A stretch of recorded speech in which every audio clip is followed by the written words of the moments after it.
दोस्तों, मेरा नाम है आकाश शुक्ला। जैसा कि हमने पिछली वीडियो में डिस्कस किया लोकल वेरिएबल, और उसमें भी हमने रजिस्टर वेरिएबल डिस्कस किया। ओके, इस वीडियो में हम देखेंगे स्टैटिक वेरिएबल। जैसा कि मैंने बताया था कि लोकल वेरिएबल के दो पार्ट होते हैं, रजिस्टर वेरिएबल और static variable. Right, static variable में भी स्टैटिक वेरिएबल को हम लोग लोकल में भी यूज कर सकते हैं और ग्लोबल में भी यूज कर सकते हैं, मतलब इंटरनल और एक्सटर्नल। ठीक है, बट यहाँ पे क्योंकि लोकल वेरिएबल की बात हो रही है तो हम क्या करेंगे, इसको सिर्फ इंटरनल में कैसे यूज करते हैं और क्या क्या उसकी फंक्शनलिटी वो सब डिस्कस करेंगे वहां पे। ठीक है, एक्सटर्नल हम लोग जब ग्लोबल वेरिएबल डिस्कस करेंगे तब वहां पे करेंगे। ठीक है, अब स्टैटिक वेरिएबल में क्या होता है, जैसा कि मैंने बताया, it can be local static variable और ग्लोबल स्टैटिक वेरिएबल। एक इंपॉर्टेंट पॉइंट है, आप नोट डाउन कर सकते हैं इसे। ठीक है, स्टैटिक वेरिएबल को आप लोकल में भी यूज कर सकते हैं, ग्लोबल में भी यूज कर सकते हो, कोई दिक्कत नहीं। ठीक है, स्टैटिक वेरिएबल को मैं डिस्कस करूं उसके पहले मैं आपको ये बता दूं कि आप नॉर्मल कोई फंक्शन अगर लिखते हैं, राइट, तो वहां पे हम लोग int x लिखते हैं। राइट, अगर मैं इसको ऐसा लिखूं तो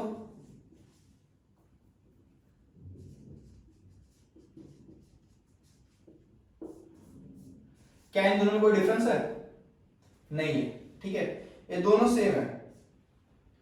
जो आउटपुट ए देगा वही आउटपुट ए भी देगा। यहां पे क्या हुआ है, ऑटो ऐड हुआ है, यहां पे ऑटो नहीं था। नहीं करोगे तो भी सेम है। Default declare variable is always auto. ठीक है ना, अब यहां पे एक नोट डाउन इस पॉइंट पे कर सकते हैं क्या, कि default declared variable is always auto variable. Okay, तो ठीक है, ये तो लोकल वेरिएबल है। राइट, इसका स्कोप कहां तक है, to the point from where it is declare to the end of this block, है ना, मतलब यहां से लेके यहां तक, एंड ऑफ दिस ब्लॉक तक इसका स्कोप है। राइट, मतलब मैं इस वेरिएबल को अगर यूज करना चाहता हूं तो inside this function only we can use. Right, next time में जब मैं फिर से इस फंक्शन में आऊंगा तो क्या होगा कि वेरिएबल फिर से क्रिएट होगा, है ना। इसका मतलब पिछला जो वेरिएबल जो भी चेंजेस हुआ था इसके बाद x का, वो हमें नहीं मिलेगा, है ना। फिर से मैं जब आऊंगा तो फिर से वेरिएबल x क्रिएट होगा और फिर से वो शुरू हो जाएगा। राइट, तो स्टैटिक वेरिएबल का यूज करते हैं इसी प्रॉब्लम को रिजॉल्व करने के लिए यूज करते हैं। राइट, स्टैटिक वेरिएबल में हम लोग क्या कर सकते हैं ना, फंक्शन को काउंट कर सकते हैं, कितनी बार फंक्शन को कॉल हुआ है। राइट, हम लोग एक वेरिएबल स्टैटिक वेरिएबल डिक्लेयर कर सकते हैं फंक्शन के अंदर, और क्या कर सकते हैं, उस वेरिएबल को इंक्रीमेंट कर सकते हैं। उससे क्या होगा, जितनी बार वो फंक्शन कॉल होगा तो क्या करेगा, काउंट करते जाएगा कितनी बार फंक्शन कॉल हुआ है। काउंट कर रहा है, इसका मतलब क्या है कि वो क्या कर रहा है, जो प्रीवियस वैल्यू है उसको क्या कर रहा है, रिटेन करके रख रहा है। मतलब स्टैटिक वेरिएबल क्या करता है, आपके प्रीवियस वैल्यू को रिटेन करके रखता है। ठीक है ना, that means whenever you execute that function the variable inside the function should retain its previous value. Right, मतलब जो भी पहले वैल्यू था, राइट, जब हमने पहली बार फंक्शन पे विजिट किया था, अंदर आए थे, तो जो उस टाइम पे वैल्यू चेंज हुआ था वेरिएबल का, वो फिर से वापस होना चाहिए। उस केस हम क्या करते हैं, वेरिएबल को स्टैटिक वेरिएबल डिक्लेयर करते हैं। राइट, वहां पे हमारा स्टैटिक वेरिएबल की बात होगी। राइट, जैसे मैं एग्जांपल को अगर आपको बताऊं,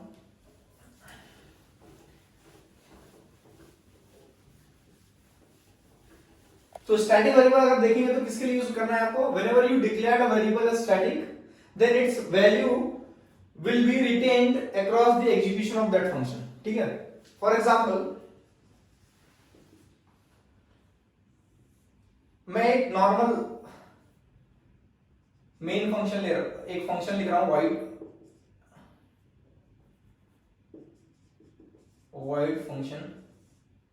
मैंने यहां पे काउंट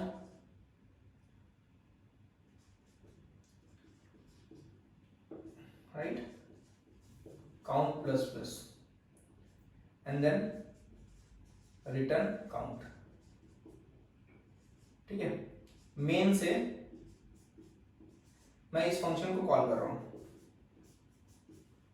कितनी बार, 2 बार। ठीक है, और एक और मैं फंक्शन लिख रहा हूं, void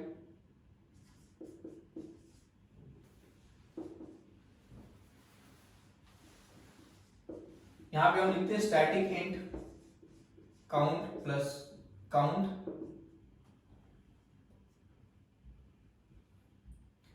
then count plus plus and then return count, ठीक है ना। यहाँ पे काउंट क्या है, काउंट इंट है तो रिटर्न टाइप क्या रहेगा, इंट, ठीक है।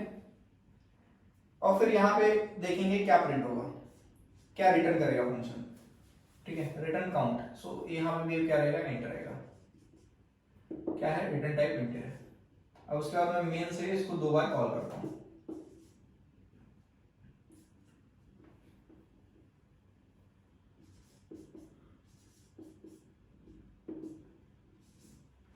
ठीक है। इसको रन करते देखते हैं हमें आउटपुट क्या मिलता है। देखो ये तो नॉर्मल फंक्शन है, ठीक है। इसको रन करते देखते हैं नॉर्मल, अगर हम कोई फंक्शन को एग्जीक्यूट करते हैं विदाउट यूजिंग स्टैटिक वेरिएबल तो हमें उसका आउटपुट क्या मिलता है, ठीक है। सबसे पहले क्या होगा, पूरा प्रोग्राम कंपाइल हो जाएगा, कंपाइलर स्कैन करके रखेगा, देखेगा मेन कहां पे है, तो मेन से एग्जीक्यूशन स्टार्ट होगा। मेन में आएगा, फर्स्ट इंस्ट्रक्शन पड़ेगा, क्या है, फंक्शन कॉल हो रहा है, यहां पे आएगा फंक्शन, यहां पे जाएगा, यहां पे फंक्शन को पता चलेगा एक वेरिएबल, एक इंटीजर टाइप वैल्यू रिटर्न कुछ तो हो रहा है, कंपाइलर को पता रहेगा, तो फंक्शन के अंदर आएगा, वो क्या करेगा, इंट काउंट करके एक वेरिएबल डिक्लेयर कर देगा, ठीक है ना। तो काउंट करके एक वेरिएबल मेमोरी में डिक्लेयर कर देगा, उसका कुछ मेमोरी का कुछ ना कुछ तो एड्रेस होगा, समझो उसका एड्रेस 100 है, ठीक है। जैसे मैंने बताया था कि memory is byte oriented and it is linear and every byte has its address, है ना। तो यहाँ पे अच्छा, एक काउंट यहाँ पे इनिशियलाइज नहीं था ना, तो यहाँ पे कोई तो गार्बेज वैल्यू रहेगा, कोई भी गार्बेज वैल्यू रहेगा, ठीक है। देखो ऑटो वेरिएबल का, ये ऑटो वेरिएबल है ना, इसका डिफॉल्ट जो वैल्यू होगा वो क्या होगा, गार्बेज होगा, एक पॉइंट याद रखना। उसके बाद क्या होगा, काउंट प्लस प्लस। देखो क्योंकि गार्बेज वैल्यू है तो काउंट प्लस प्लस करेगा, कुछ ना रिटर्न, कुछ भी रिटर्न कर देगा। इसके लिए मैं क्या करता हूं, इसको 0 कर देता हूं, इनिशियलाइज कर देता हूं किससे, 0 से। तो यहां पे क्या हो जाएगा, 0 हो जाएगा। काउंट प्लस प्लस मतलब काउंट एक ऐड कर दो, 0 + 1 कितना हो जाएगा, 1 हो जाएगा। क्या करेगा, रिटर्न काउंट करेगा। तो जब काउंट रिटर्न करेगा तो काउंट कौन सा है, इंटीजर टाइप वेरिएबल है ना। 2 बाइट का मेमोरी यहाँ पे एलोकेट हुआ था, इंटीजर को 2 बाइट का मेमोरी समझो एलोकेट हुआ है, तो यहाँ पे 2 बाइट का मेमोरी उसको एलोकेट हुआ था, तो 1 यहाँ पे रिटर्न किया फंक्शन के पास। इसके पास क्या आया, इंट आया, तो फंक्शन के पास वहां से वैल्यू क्या मिला, इसके पास 1 मिला, राइट। जैसे यहां तक जैसे ये वैल्यू रिटर्न किया, तो इसका मतलब क्या है कि पूरा जो ब्लॉक था ये पूरा खत्म हो गया था, है ना। एग्जीक्यूशन खत्म हो गया तो क्या हुआ था, ये जो वेरिएबल मेमोरी एलोकेट हुआ था इस काउंट वेरिएबल के लिए, वो क्या हुआ, डिस्ट्रॉय हो गया, है ना। ये क्या हुआ, वेरिएबल डिस्ट्रॉय हो गया, राइट। सेकंड टाइम हम क्या करेगा, फिर से अब सेकंड इंस्ट्रक्शन पड़ेगा, और उसके बाद फिर से सेकंड इंस्ट्रक्शन में फंक्शन कॉलिंग है, तो फिर से यहां पे जाएगा, फंक्शन देखेगा क्या है, काउंट इक्वल्स टू 0, फिर से वाला वेरिएबल क्रिएट करेगा, फिर से वेरिएबल क्रिएट होगा और यहां पे इनिशियलाइज होगा 0 से। फिर क्या होगा, काउंट प्लस प्लस 0 का वैल्यू क्या हो जाएगा, 1 हो जाएगा। उसके बाद क्या होगा, रिटर्न काउंट, 1 का वैल्यू रिटर्न कर देगा इसको। जैसे ये खत्म होगा, ये फंक्शन जैसे ही खत्म होगा एग्जीक्यूशन, वैसे ये वेरिएबल जो रहेगा डिस्ट्रॉय हो जाएगा, ठीक है। मैंने बताया था ना, scope of local variable is nothing but from the beginning of declaration to the end of the block, है ना। तो इसका beginning of declaration to the end of the block था, तो वहां से हमें क्या वैल्यू रिटर्न होगा, 1 रिटर्न होगा, राइट। तो इस केस में अगर मैं बोलूं आउटपुट क्या आएगा, तो क्या आएगा, 1 1, ठीक है। ये तो था normal variable, auto variable, right.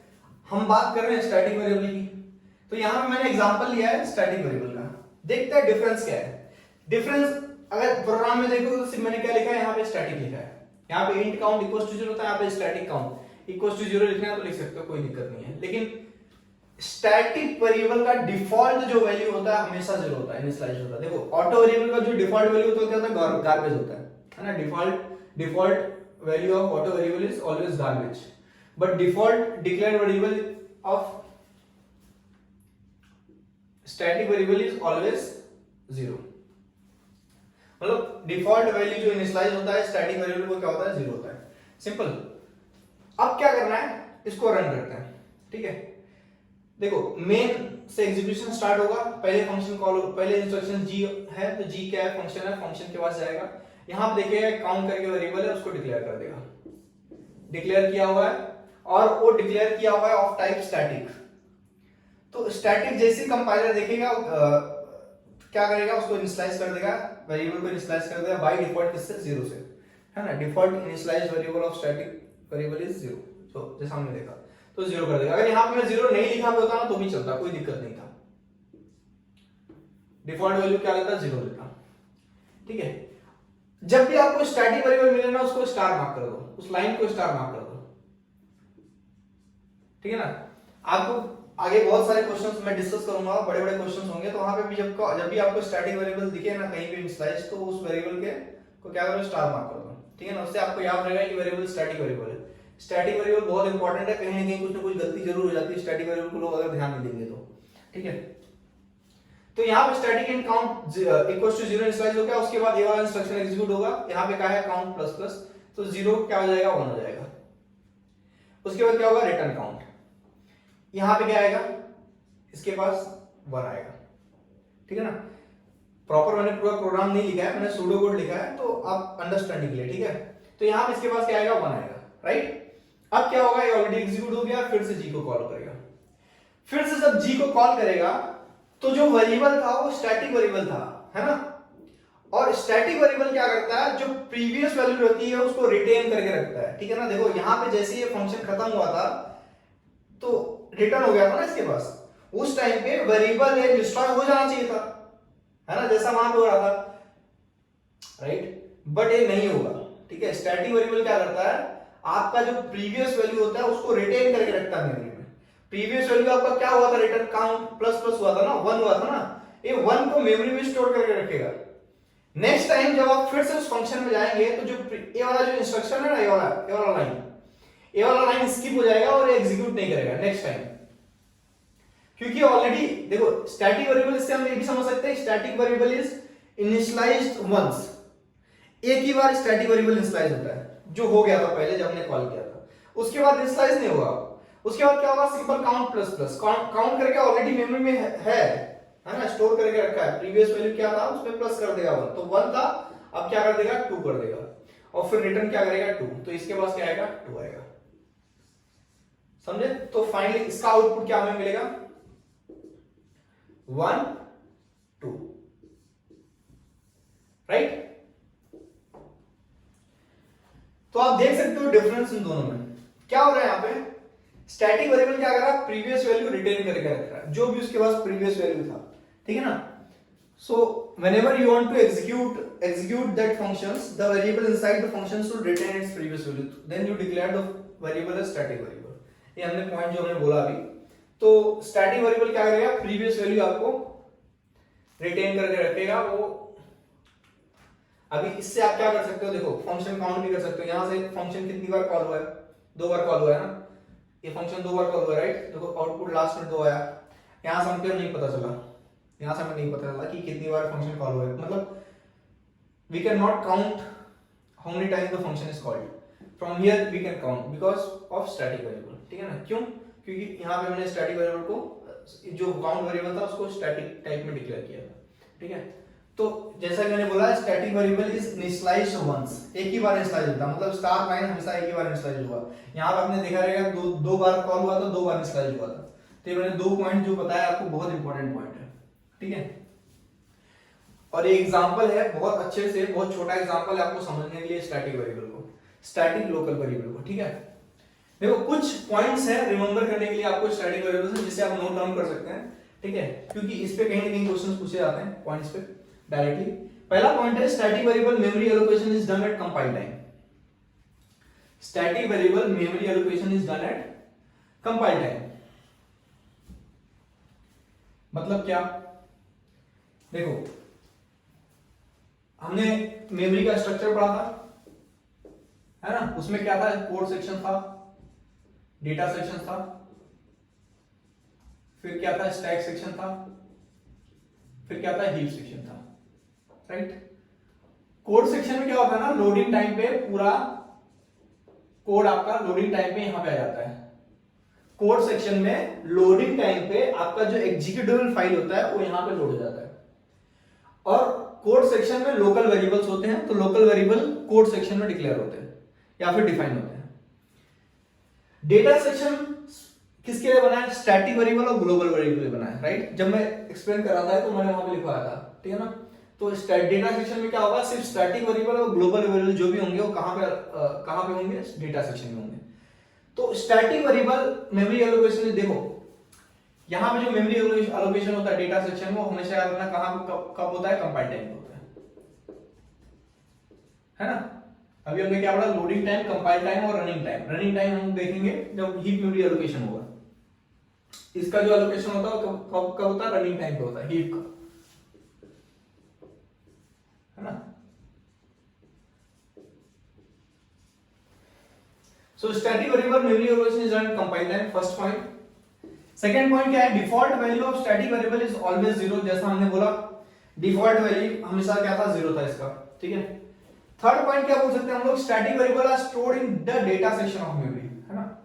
मैंने बताया आपको। और ये जो तीन पॉइंट मैं आपके सामने डिस्कस किया होना है, तीनों पॉइंट सेम है as it is global variable के साथ भी। मतलब मैं ग्लोबल वेरिएबल को भी बोल सकता हूं global variables memory allocation is done at compile time. Global default value of global variable is always 0 and global variables are stored in data section of memory, ठीक है?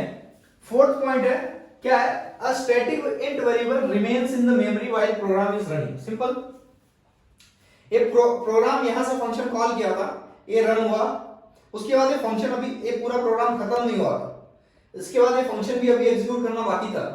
लेकिन क्या हुआ था कि जो स्टैटिक वेरिएबल था क्रिएट हुआ था, है ना, एक प्रोग्राम में था, मतलब this static variable remains in the memory, ये मेमोरी में ऑलरेडी प्रेजेंट था, है ना? तभी तो 1 का 2 हुआ।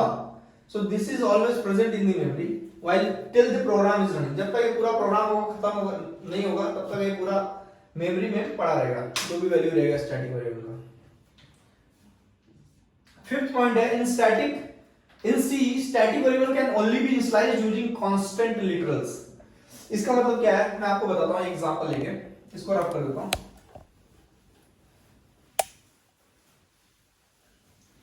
जैसे कि मैं एक फंक्शन लिखता हूं इनिशियलाइजर करके,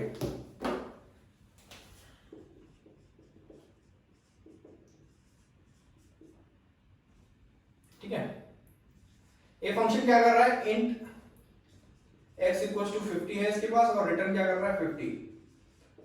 रिटर्न टाइप क्या है 50 का? x इंटीजर, तो यहां पे इंटीजर, है ना? अब क्या हो रहा है? वॉइड मेन से मैं क्या कर रहा हूं? एक स्टैटिक वेरिएबल क्रिएट किया हूं, स्टैटिक इंट a करके, और वहां पे मैं क्या कर रहा हूं? देखो प्रिंट कर रहा हूं, क्या समझो कि a, बट यहां पे मैं वैल्यू इनिशियलाइज नहीं किया, बाय डिफॉल्ट अगर मैं बोलूं तो 0 इनिशियलाइज हुआ है, बट मैं वहां पे क्या बोल रहा हूं? Static variable can only be initialised using constant literals, है ना? तो अगर मैं इक्वल्स टू 50 कर रहा हूं, इक्वल्स टू 60 या फिर इक्वल्स टू कोई भी कांस्टेंट इनिशियलाइज कर रहा हूं, then it is okay. But अगर मैं ऐसा करूं, एक क्या करता हूं?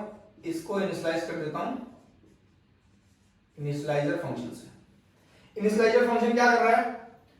50 है ना, 50 रिटर्न कर रहा हूं, तो यहां पे 50 आएगा, 50 a के पास जाएगा, है ना? नॉर्मल लॉजिक तो अच्छा है, राइट? बट सी इसको अलाउ नहीं करता। अगर सी में अगर आप करेंगे तो ये गलत है।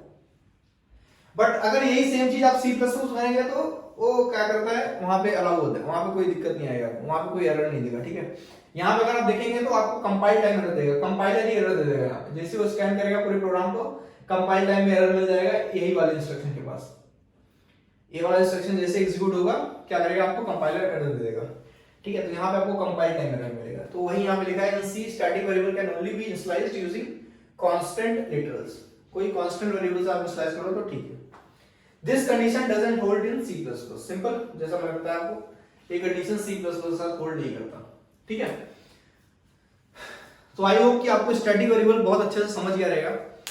नेक्स्ट हम लोग का जो डिस्कशन होगा किस पे होगा? ग्लोबल वेरिएबल पे, क्योंकि स्टैटिक लोकल वेरिएबल का पूरा पार्ट हमने कवर कर लिया है। Register variable, static, local variable, ठीक है? एक पॉइंट इसमें आप याद रखना हमेशा, क्योंकि लोकल वेरिएबल खत्म हो रहा है, तो लोकल वेरिएबल से रिलेटेड आपको इसे याद रखना है।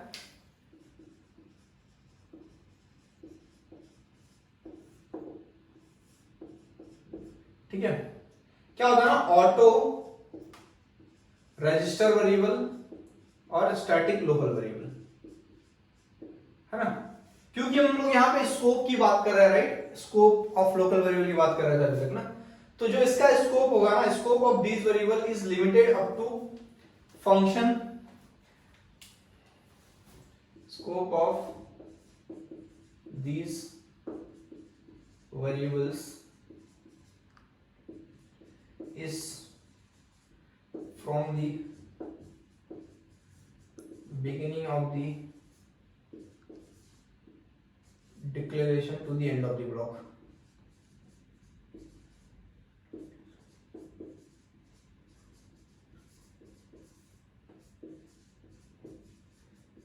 ठीक है, इनका जो स्कोप रहेगा वो कहां से कहां तक रहेगा, from the beginning of declaration to the end of this block. किसकी बात कर रहा हूं मैं, स्कोप की बात कर रहा हूं, स्कोप की। एक इससे रिलेटेड है लाइफ टाइम, तो लाइफ टाइम की अगर मैं बात करूं इनका, तो मैं वहां पे देखेंगे, क्योंकि हमारा life time of a variable का भी डिस्कशन बाकी है। फिलहाल हम किसकी बात कर रहे हैं, स्कोप ऑफ ए वेरिएबल। तो जैसा मैंने बताया कि scope of variable, local variable हमने पूरा डिस्कस कर लिया। नेक्स्ट वीडियो हम क्या देखेंगे, स्कोप ऑफ ग्लोबल वेरिएबल, और ग्लोबल वेरिएबल में कैसे हम लोग प्रोग्राम को रन करते हैं, कैसे वो एग्जीक्यूट होता है, और कैसे हम लोग उसको डिफाइन कर सकते हैं, डिक्लेयर कर सकते हैं, कहाँ भी यूज कर सकते हैं, वो सब हम लोग वहां पे देखेंगे। ठीक है, थैंक यू।